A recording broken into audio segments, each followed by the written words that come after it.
मागच्या वर्षी मी जवळपास 300 ते 350 टन परदेशातून ऍपल आणले आणि ते इथे विकले.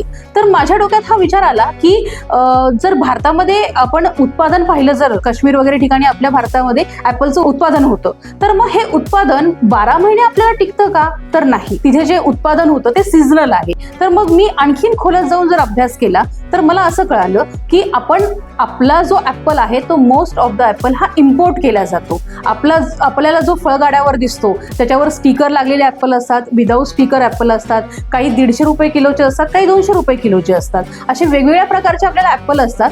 तर ते ऍपल काही टर्कीवरून मागवलेले असतात, काही पोलंडवरून मागवलेले असतात, काही न्यूझीलंडवरचे असतात किंवा काही अमेरिकेतले असतात. सर्वात पहिले मी पाहिलं की सगळ्यात मोठं मार्केट कुठलं आहे ऍपलचं, तर ते आहे, मला सापडलं पोलंड. मग मी स्वतः पोलंडला गेली.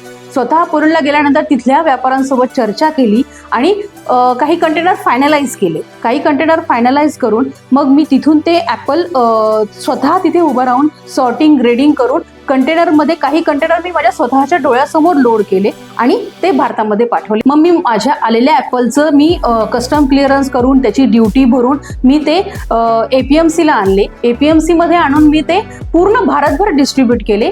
होलसेलमध्ये मी डिस्ट्रीब्युशन केलं आणि होलसेलमध्ये मी ते विकले. ह्या ऍपल बिझनेसमध्ये तुम्ही चांगल्या प्रकारे प्रॉफिट कमवू शकता.